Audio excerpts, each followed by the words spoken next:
My brothers and sisters, I come before you not to entertain, but to confront every soul here with a burning, life-altering reality. A voice has broken through the clamor of this world. You sense it, don't you? That deep stirring in your heart, the whisper that won't leave you alone. You try to mute it. You drown it out with noise, with busyness, distraction. But it persists, and it cannot be silenced. Listen. In the stillness of your being, there it is, a voice calling you higher, deeper, truer. It convicts, it challenges, it draws you out of pretension, complacency, hypocrisy. It strips away the veneer you polish for public display. That voice isn't about comfort, it's about transformation. Distractions are your enemy. Every shiny object, every fleeting pleasure is bait. They promise relief but deliver bondage. You surrender your time, your energy, your integrity for little crowns that rust, for applause that fades. And why? Because you've stopped listening to the voice that whispers to your spirit who you really are, and who you're called to become. What if every decision you make was filtered through that voice? What if, in every moment, you paused and asked, does this align with the call to be different, radically different? What if you ran from the comfortable norm and embraced the cost of obedience? Obedience isn't easy. It costs your pride, it shatters your agenda, it humbles you, it makes you depend on something beyond yourself, and that's exactly its purpose. That dependence breeds humility. Humility leads to repentance. Repentance births clarity. Clarity transforms everything. This voice will not let you rest in the shallows. It demands that you dive deep, and some of you fight that. You'd rather stay shallow, safe in routines that keep your conscience dozing. But the voice won't relent. You try to numb your soul with television, social media, mindless entertainment, busy work. Yet when the distractions end, it returns. That uncomfortable ache, its grace. It's a summons out of the cage you built.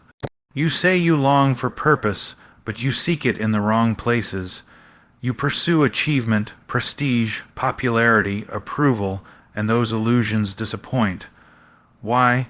Because purpose isn't found in achievement, it's found in obedience. Obedience to the voice that unsettles you, to the voice that says there is something more, something greater than your own will. That voice calls you to surrender, not to a glamorous plan, not to a dream concocted in your mind, but to a story bigger than you. A story that demands discomfort, risk, rejection. A story that invites you to die to yourself daily, to pick up a cross in your relationships, your integrity, your speech, your finances, your habits, your desires. To die to your version of comfort, control, and self-promotion, and in that death you'll find life, real life. For too long, so many have lived the half-life. Isn't that your secret confession? You fight exhaustion with caffeine and ambition, but find no rest. You pursue significance, but end each day emotionally bankrupt. Why? Because you're living for applause, you're living for comfort, you're living for yourself, and you cannot live for both yourself and this voice. One must die, a sacrifice that is pleasing, acceptable, and memorable. Have you forgotten that? Your sacrifice isn't measured by volume, it's measured by relevance, by what costs you, by what costs your agenda and your preference. When that voice nudges you to forgiveness, but you hold onto the grudge, what does it profit you? The voice is calling you to cleanse, to heal, to bear burdens that aren't meant to crown you, but you cling. You argue, you defend, you harden, and thus you silence that voice. There is a cost to be marked, to say no to the near occasion of failure, even when it means missing out on the fun, to say yes to integrity, even when the world whispers it's unimportant, to hold a stander, regardless of culture, trend, or pressure, to value truth above popularity, holiness above tolerance of sin. That's the voice working. Some of you are afraid Afraid it will cost too much. Afraid you'll be too lonely. Afraid you'll fail. But consider this. What cost have you already paid for unbelief, compromise, self-reliance? You may not see their price tag, but mark it.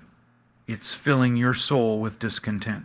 It's robbing you of joy, peace, significance, and the cost of obedience, even if costly, yields a return far beyond comprehension, a soul at peace because it walks in the will of that voice. You may lose some friends, but you gain a family. You may lose your title, your comfort, your acceptance, but you'll gain purpose, conviction, and identity.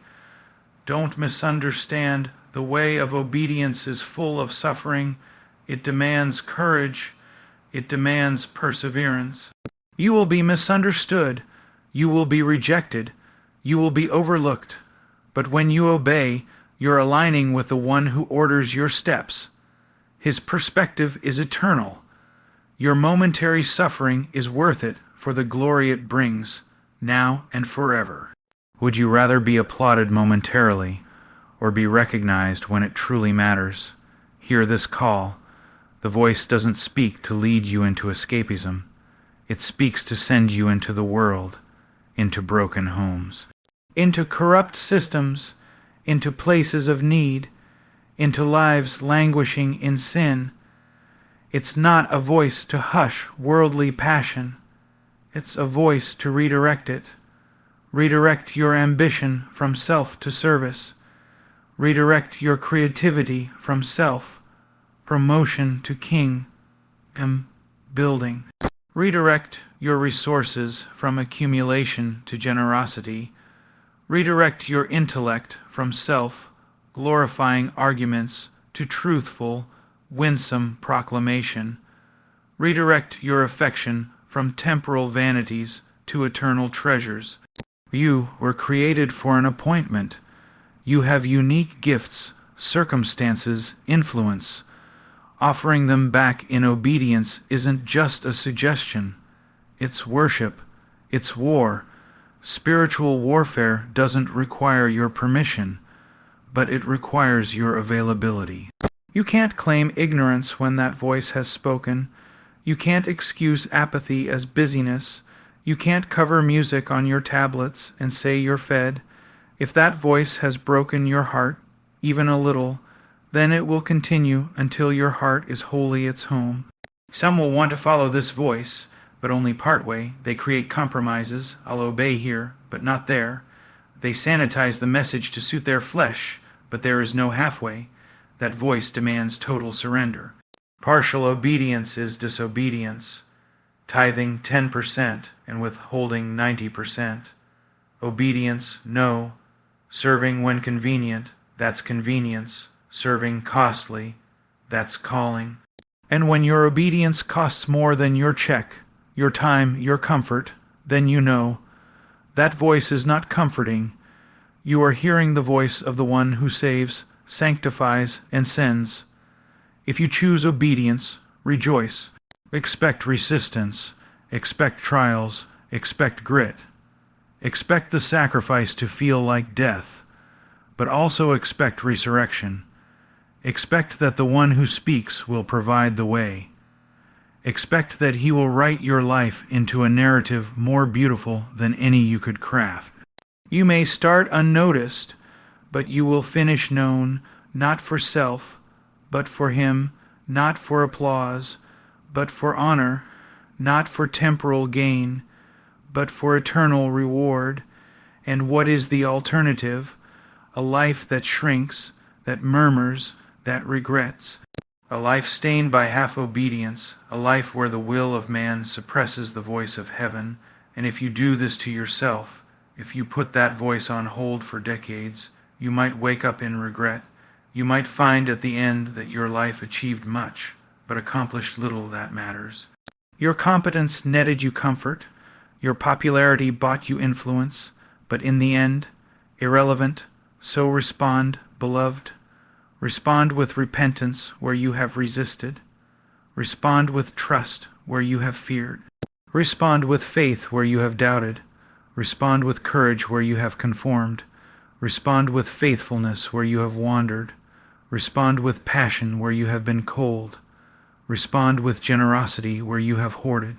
Respond with service where you have been apathetic, and you will start to hear that voice clearer, the voice that shatters idols, that frees captives, that compels justice, mercy, humility, that endures all things. That changes cities, families, institutions, nations. This is no mere motivational fluff. It's a battle cry. It's a divine summons. It's a narrow way. It's costly, but it leads to life, real life, and it is the hope for the world. Stop pretending. Stop delaying. Stop bargaining. Today, begin with a posture. Speak, for your servant hears. And then obey, relentlessly, wholeheartedly, joyfully, and your life, like a city on a hill, like a lamp on a stand, will speak louder than words. There is a deep, undeniable voice stirring within, calling not for comfort or ease, but for full surrender. It doesn't allow compromise or partial allegiance. This voice demands total, radical, and costly obedience that redefines how you live, think, speak, and sacrifice. Modern life seduces you into apathy through entertainment, ambition, and convenience.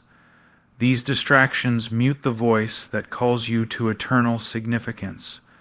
Real purpose isn't found in success or popularity, but in daily death to self and alignment with that inner summons. Following this voice comes with a cost: rejection, loneliness, discomfort, even suffering. But that cost pales in comparison to the reward: a life of peace, purpose, clarity, and eternal impact. You may lose temporary things, but you'll gain what truly matters. The voice isn't merely informational, it demands a response. Ignoring it leads to regret and irrelevance. Obeying it leads to transformation, joy, and eternal significance. You must choose, now, whether to yield completely or live a life that merely echoes empty ambition. There is a voice, clearer than thunder to the heart, that has ears to hear, cutting through the layers of noise, entertainment, and self-preservation that you've carefully constructed. You know this voice. You've heard it when you were alone in your room, staring at the ceiling with questions that success, money, or the approval of others could not answer. You've felt it in the deep discomfort when you knew what was right, but the right path was inconvenient, costly, and unknown.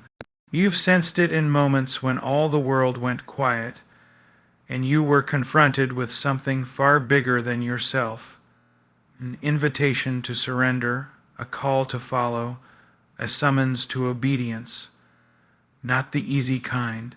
Not the religious routine, not the half-hearted morality that's convenient when people are watching, but radical obedience, the kind that redefines your entire existence.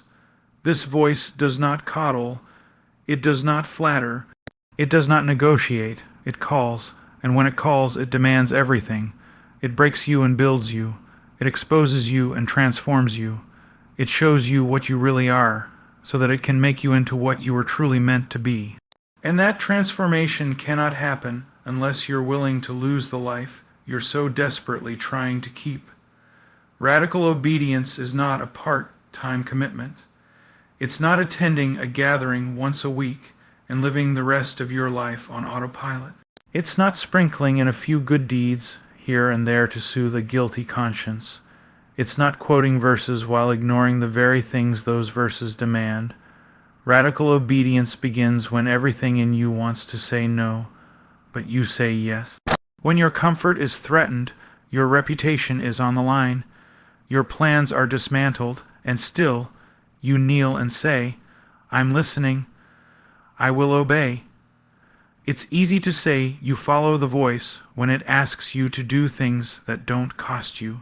But the true test of obedience is when it costs everything: your dreams, your schedule, your ego, your control. When the call is to forgive someone who's wounded you deeply, when the call is to walk away from a relationship that compromises your purity, when the call is to speak truth and risk rejection, when the call is to empty your bank account to provide for someone else's need, then we see whether you truly obey, or if you've been following only your own voice dressed up in religious language. The voice does not call you to be safe. It calls you to be holy, and holiness often means walking where the path is narrow, unpopular, and lonely. It's walking away from things that others applaud. It's choosing integrity over influence. It's choosing purity over popularity. It's choosing servanthood over being celebrated. It's not glamorous. It won't trend on social media, but it's real, and the ones who answer that voice truly answer it, find something that no amount of worldly success can give. They find peace in the storm, clarity in confusion, and a joy that suffering cannot destroy. There is a deception many live under, the idea that you can have a little of both, a little obedience and a little compromise, a little surrender and a little control, but this voice does not allow that. It is not interested in partial allegiance. It requires your whole life. It will not coexist with idols. It will not take second place. It is not content to be your Sunday ritual or your emergency backup plan. It is a jealous voice. It will shake you, wrestle with you, confront you, and it will keep calling until every room in the house of your heart is surrendered. Some of you have been running. You know the voice has been calling you for a long time. But you're scared of what you'll lose, scared of what people will say, scared of who you'll become if you actually go all in. And yet, the fear that's tormenting you is not greater than the bondage you're already in. Because the truth is, you're already a slave, to sin, to opinion, to comfort, to success, to self. The voice isn't calling you into slavery. It's calling you out of it. It's calling you to freedom, but that freedom isn't cheap. It costs everything. You cannot obey this voice and still be obsessed with what others think of you. You cannot obey this voice and still chase the applause of men. You cannot obey this voice and live as your own master. You must die. You must surrender your will, your rights, your preferences, your plan. This obedience will make you weep. It will humble you. It will expose your pride. It will bring you to the end of yourself. But it will also raise you up. It will give you purpose. It will give you courage. It will give you the ability to stand when everyone else bows. Some of you want revival. You pray for power. You want to see lives changed, families restored, cities transformed. But what you don't realize is that revival does not come through a feeling. It comes through obedience, real obedience, costly obedience, the kind that breaks your routine and interrupts your comfort, the kind that makes you step into the lives of the broken, the addicted, the outcast, the kind that forces you to put down your phone, your pride, your distractions, and listen. This voice is not distant. It's not vague. It's not inaccessible. It's near, it's here, it's speaking, but your ears must be tuned to hear. Your heart must be willing to respond, and your life must be surrendered enough to follow. Some of you have grown deaf, not because the voice has gone silent, but because your heart has grown hard. You've explained away conviction. You've covered your ears with excuses. You've drowned the voice with noise. But deep down you still hear it. You still feel that nudge, that whisper, that fire you can't extinguish. Obedience is not just about saying yes to a list of moral rules. It's about relationship. It's about trust. The voice calls you to radical obedience because it wants to shape you, not control you. It wants to refine you, not reduce you. But you must walk through the fire. You must pass through the testing. You must endure the breaking, because only the broken can truly obey. Only the humble can truly follow. Only the empty can truly be filled. You're waiting for a sign, but the call has already come. You're asking for more clarity, but the next step is already in front of you. It's not about hearing more, it's about obeying what you've already heard. The voice doesn't speak for curiosity, it speaks for action. Every time you delay obedience, you harden your heart. Every time you ignore that whisper, it gets quieter. Not because it's leaving, but because you're becoming numb. But it's still there, still calling, still waiting for a response that goes beyond lip service. Obedience isn't glamorous. It often looks like obscurity. It often feels like sacrifice. But in that obscurity, in that hidden place of faithfulness, a life is formed that cannot be shaken. Some of the most powerful people on earth are the ones you've never heard of. People who said yes in secret, people who gave when it hurt, who served when it was inconvenient, who spoke the truth when it cost them. That's where heaven moves. That's where the earth trembles. That's where legacy begins. You cannot be transformed without obedience.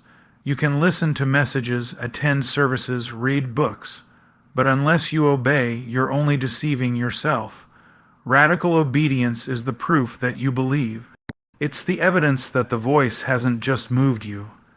It has mastered you. And when it has mastered you, your life changes. Your thoughts change.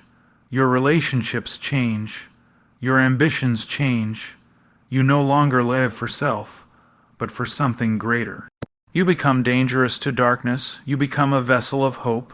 You become the very thing this world desperately needs, a person who listens, follows, and obeys. Completely, you may not feel ready. You may not feel worthy. You may not feel capable, but the voice isn't asking for your qualifications. It's asking for your yes. That is where it begins, a simple, surrendered, painful yes. And when you give that, you'll realize this was what you were made for. Not comfort, not applause, not safety, but obedience, costly, beautiful, radical obedience. You live in a world that is constantly telling you to avoid discomfort. Every commercial, every app, every philosophy of modern life says the same thing. Make it easy, make it fast, make it comfortable. That's the spirit of the age. It preaches comfort as the highest virtue and convenience as the path to fulfillment. And without even realizing it, many have believed the lie. You've begun to believe that if something is hard, it must not be right. That if something costs you, it must not be from above. That struggle is a sign of failure, but that is not the voice of truth. That is the voice of deception, because the way of life, the way of purpose, the way of truth, it is the way of dying to self. And there is nothing comfortable about that. Comfort lulls you into passivity. It whispers, you've done enough. You deserve rest. You've sacrificed plenty. But what it's really doing is pulling you away from what matters most. You stop risking. You stop pressing in. You start negotiating with obedience. You take shortcuts. You tolerate compromise. You justify laziness. Comfort has a way of making you forget why you started. You were called to purpose, but now you're simply managing appearances, maintaining your reputation, protecting your image. What once was fire in your bones becomes a flicker barely kept alive under the blankets of distraction and ease. And if comfort is the sedative, distraction is the chain, it binds you not with iron but with attention. Every ping, every scroll, every fleeting piece of entertainment, it pulls you further from focus, from discipline, from clarity. You say you don't have time to pray, but you've given hours to a glowing screen. You say you can't memorize truth, but you've memorized trends, lyrics, hashtags. You've trained your mind to absorb noise, but not reflect on meaning. The very thing that was meant to elevate your calling has now buried it under endless waves of content, and you don't even realize it. You are being shaped every day by what you consume, by what you tolerate, by what you seek. And when comfort and distraction rule your day, you slowly forget that you were created for a purpose far greater than your pleasure. You were made to shake the earth, to live with eternal weight, to leave a mark not through popularity, but through sacrifice. But when you bow to ease, that mark fades. You become just another soul who traded a calling for convenience, just another voice echoing the culture instead of confronting it, just another heart that once burned but now barely flickers. And the danger is this: comfort and distraction don't look dangerous. They look normal. That's what makes them so lethal. They rarely come as outright rebellion. They come as harmless diversions, small compromises, subtle shifts in priority. You don't realize how far you've drifted until you try to go deep, and you find your heart is too shallow. You try to stand firm, and you realize you've grown soft. You want to follow truth, but you've let other voices drown it out.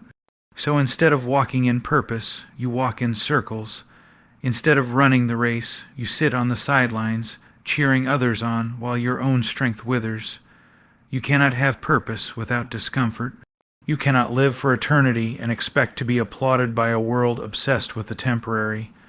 You cannot carry your cross and your cushions at the same time. There must be a dying, a painful, deliberate rejection of the lie that says your life is about you. That says your convenience matters more than your character. That says your feelings are the final authority, because they're not. They never have been, and they never will be. Real purpose requires sacrifice. It demands attention. It demands focus. It demands that you say no to good things so that you can say yes to what matters most. You can't scroll endlessly and expect to hear clearly. You can't chase every opportunity and expect to fulfill your assignment. You must learn to be still, to be disciplined, to be ruthless with the things that dull your spirit and weaken your resolve. That means deleting what doesn't sharpen you, walking away from conversations that compromise you, turning down opportunities that distract you, not because they're evil, but because they're not essential. This is where many lose their way. They think the enemy will come with pitchforks and horns. No, he often comes with distractions. With ease, with popularity, with comfort, he comes offering shortcuts to what only sacrifice can earn. He doesn't need to destroy you outright. He just needs to delay your obedience. Just enough distraction to make you ineffective. Just enough comfort to make you passive. Just enough busyness to keep you from intimacy. And before you know it, you've missed your moment, not because you rebelled, but because you drifted. Drifting is subtle. It doesn't feel dramatic. It feels reasonable. I'm tired. I've earned this. It's just one evening. But over time, those little indulgences become patterns. Those patterns become habits. And those habits become your character. Before long, the fire that once burned in you is a memory. You talk about passion like it's something you used to have. You remember the days you wept in conviction. The days you woke up early to listen. The days you turned down distraction to spend time in secret, and you wonder where it went. It didn't disappear, it was buried under the very things you justified. The path to purpose is not paved with comfort. It's paved with sacrifice, discipline, stillness, and hard choices. And yes, there is joy. There is deep, sustaining, soul-anchoring joy, but it's not the kind of joy the world offers. It's not the joy of mindless entertainment or temporary escape. It's the joy that comes from obedience, from knowing that every tear, every rejection, every long night, every lonely stand it matters. It has weight. It echoes in eternity. That's the joy that cannot be taken from you. But it only comes to those who endure, to those who refuse to sell their purpose for a plate of comfort. It's time to confront the places in your life where you've grown soft, the moments where you've chosen comfort over calling, the areas where you've allowed distraction to dilute your passion. It's time to shut the door on the noise, to silence the voices that pull you away from truth, to cancel the appointments that feed your flesh but starve your spirit. It's time to live with intention again, to fast from the noise, to return to the quiet, to rediscover the discipline of hearing and obeying, not out of obligation, but out of desperation, because you know what's at stake. There are lives on the other side of your obedience. There are battles that won't be won until you show up. There are chains that won't be broken until you speak. There is darkness that won't retreat until you shine. But if you're too busy being entertained, you'll miss it. If you're too invested in staying comfortable, you'll avoid the fight. And if you avoid the fight, you may survive, but you'll never overcome. You'll never walk in the fullness of what was written for you. You'll never know what could have been. This is a wake-up call, a call to come out of the fog, to put aside the things that entangle, to stop treating holy things like casual hobbies. The time is short, the days are urgent, and you were not made to waste them. You were not born to blend in. You were not created to coast. You were not filled with power to live passively. You were called, anointed, commissioned for purpose. Eternal purpose, but it will cost you. It will cost you late nights in prayer when you'd rather sleep. It will cost you fasting when you'd rather feast. It will cost you standing for truth when it isolates you. It will cost you integrity when shortcuts are available. It will cost you forgiveness when bitterness feels justified. It will cost you, but in that cost you will find life, real life. Not the shallow imitation the world offers, but the kind of life that can endure storms, face giants, and leave a legacy. Comfort makes you forget you're in a war. It makes you think the battle is optional. But it's not. You're in it, whether you fight or not. And distraction is the perfect weapon, because it doesn't feel dangerous, but it kills potential. It neutralizes calling. It numbs conviction. So don't wait for a dramatic fall to realize you've drifted. Look now, search your heart now. Where have you settled? Where have you compromised? Where have you grown dull? Refuse to let your life be a monument to wasted time. Refuse to let the comforts of this world steal the treasures of the next. Refuse to let your calling be drowned in convenience.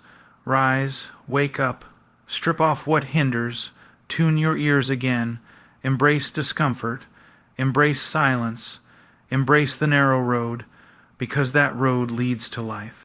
That road leads to purpose.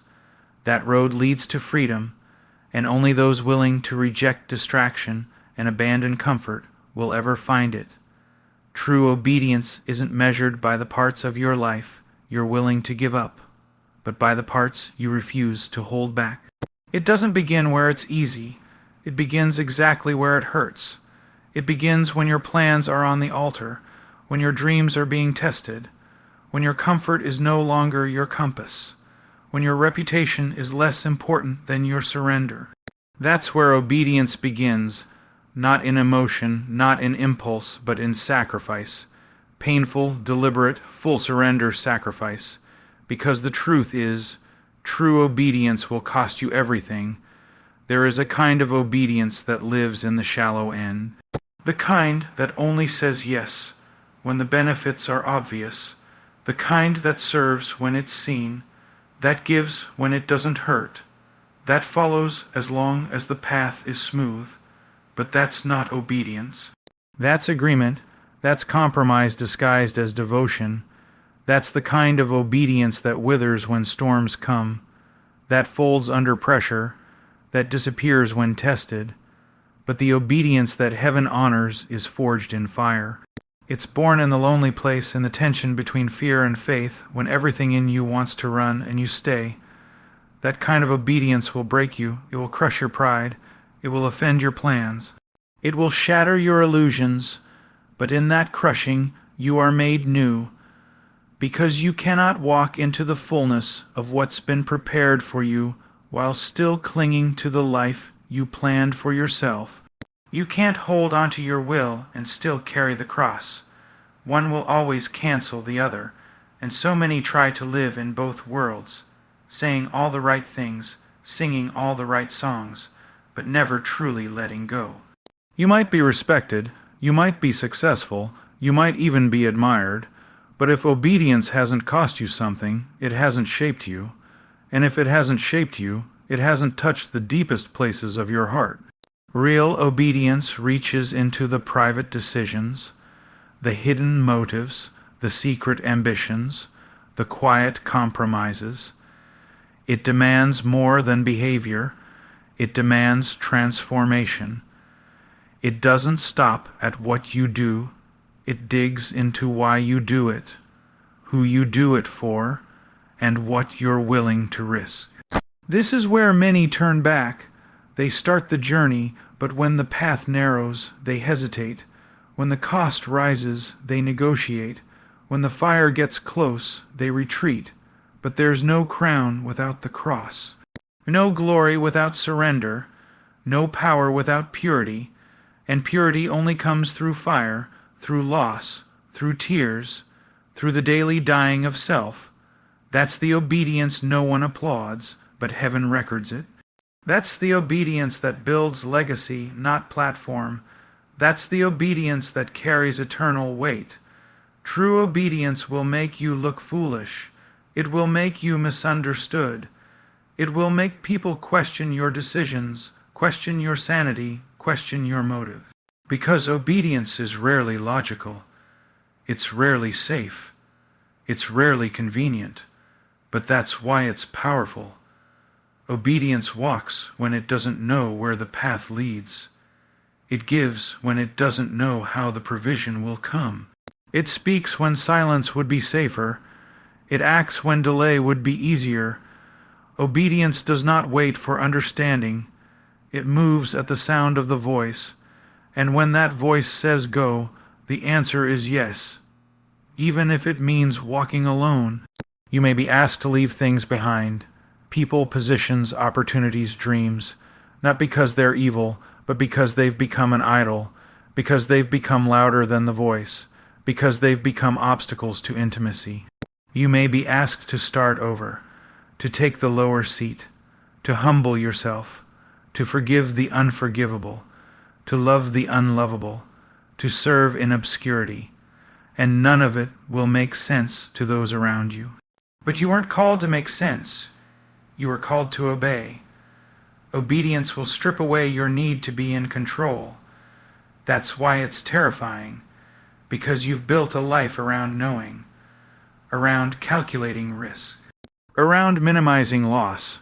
But obedience doesn't offer guarantees. It offers one thing, presence. The presence that comes when you let go of your agenda and take hold of the unknown. That's what makes obedience worth it. It gives you more than what you lose. You may lose comfort, but you gain courage. You may lose visibility, but you gain vision. You may lose applause, but you gain approval. You may lose your life, but you gain a kingdom. And yet you will be tempted to settle. You will be tempted to obey partially, to obey only in what makes sense, to delay, to rationalize. But partial obedience is disobedience. Delay is still rebellion. The voice doesn't call for portions. It calls for everything. And when you say yes, really say yes, you will find that the things you feared losing were never worth keeping. You will find that what you gain in return cannot be measured in earthly terms. You will find that joy flows in the valley, that peace lives in the storm, and that glory often hides in places of obscurity. Some of you have been bargaining. You've been trying to obey without letting go, trying to surrender while still clutching control, trying to serve without dying to self. And you wonder why your faith feels dry, why your strength is gone, why the fire is dim. It's because obedience has been optional, convenient, conditional, and it cannot be. The moment you treat obedience like a suggestion is the moment you forfeit the power it brings, because obedience isn't about duty, it's about alignment, and until you are fully aligned, you are living in tension. You are divided, and a divided heart cannot stand. There are decisions you need to make, things you need to lay down, conversations you need to have, steps you need to take, but you've been waiting for clarity, for timing, for confirmation. And yet, deep down